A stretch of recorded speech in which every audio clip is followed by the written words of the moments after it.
Assalamualaikum sahabat, kembali lagi di NR Channel, semoga kita selalu dalam lindungan Allah dimanapun berada. Sebelumnya kita tahu bahwa, Nabi Adam adalah manusia pertama yang diciptakan Allah untuk menjadi khalifah di bumi ciptaan Allah ini. Di video saat ini, saya akan membahas tentang kisah Nabi Adam dan Azazil. Sebelum Nabi Adam diciptakan, Allah telah dulu menciptakan malaikat dan jin. Dasar penciptaannya pun berbeda-beda. Malaikat diciptakan Allah dari cahaya, sedangkan jin diciptakan Allah dari api. Azazil sudah ada sebelum Nabi Adam diciptakan, dan Azazil adalah makhluk Allah yang sangat mulia. Karena Azazil selalu beribadah kepada Allah ribuan tahun lamanya. Awalnya Azazil namanya adalah Al-Harits, karena ia pernah menjaga surganya Allah. Sedangkan Azazil adalah nama panggilan besar malaikat, dan Azazil juga menjadi pemimpin para malaikat, karena selalu beribadah kepada Allah, dan doa Azazil selalu dikabulkan Allah.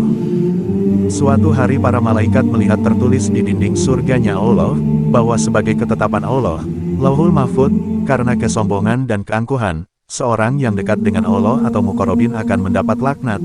Melihat ketentuan Allah, para malaikat menangis, karena mereka takut yang dilaknat Allah adalah mereka. Para malaikat akhirnya sepakat untuk menjumpai Azazil dan meminta berdoa kepada Allah, karena doa Azazil selalu dikabulkan Allah, supaya dijauhi dari laknat Allah, dan Azazil mendoakan para malaikat. Tibalah saatnya Allah mengumpulkan seluruh malaikat, untuk mengabarkan bahwa Adam akan diciptakan dan akan menjadi khalifah di bumi. Mendengar itu, malaikat komentar, "Mengapa engkau menciptakan manusia yang hanya merusak dan menumpahkan darah satu sama lain di bumi ciptaanmu ya Allah? Namun Allah memiliki kehendak lain. Sesungguhnya aku mengetahui akan apa yang kamu tidak mengetahui." Quran Surah Al-Baqarah ayat 30. Mendengar firman Allah itu, para malaikat tertunduk dan mohon ampun kepada Allah, dan Allah perintahkan untuk bersujud kepada Nabi Adam untuk penghormatan. Serentak para malaikat melakukan perintah Allah untuk bersujud, tapi tidak dengan Azazil, karena Azazil merasa dia makhluk yang paling mulia. Dia diciptakan dari api, sedangkan Nabi Adam diciptakan dari tanah, dan Azazil tidak mau melakukan perintah Allah.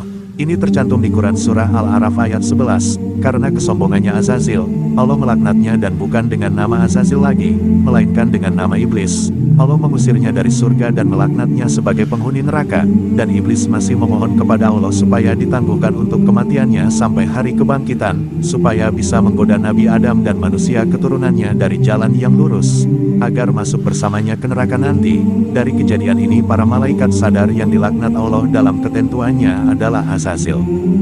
Sejak saat itu Nabi Adam tinggal bersama malaikat di surga, dan Allah juga menciptakan seorang perempuan, bernama Hawa, untuk menjadi pendamping sekaligus istri Nabi Adam di dalam surga.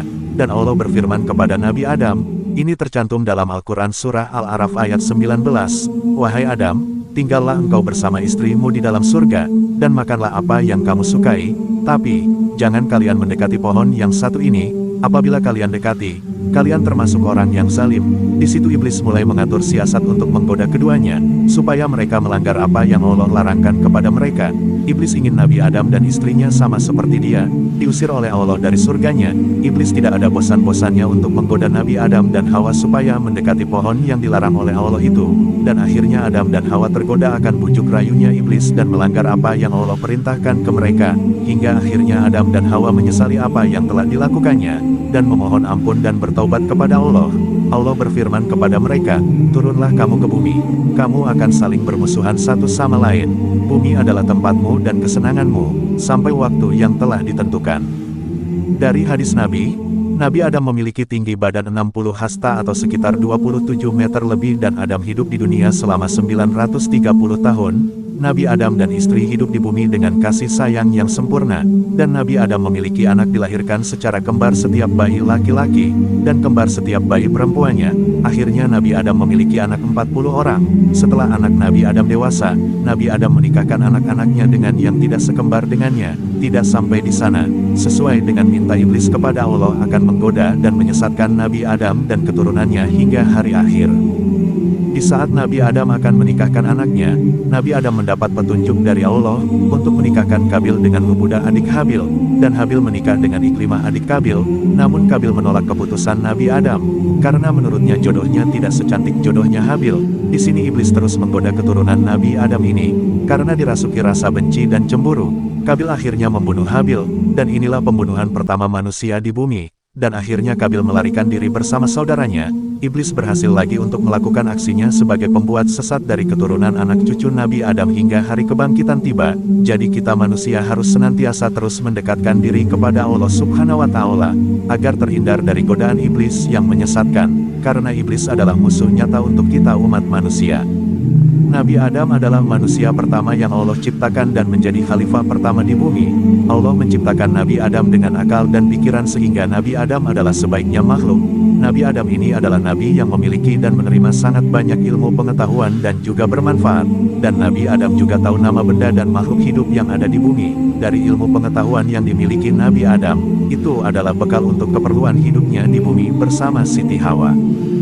Tanpa mukjizat yang diberikan Allah kepada Nabi Adam ini, kita manusia tak akan dapat berkembang sampai sebanyak ini di bumi hingga sekarang. Allah memberikan mukjizat dan kemampuan ini pada Nabi Adam dan Siti Hawa adalah untuk tujuan yang sangat mulia, dan Allah Maha Tahu segalanya dari seluruh makhluk ciptaannya.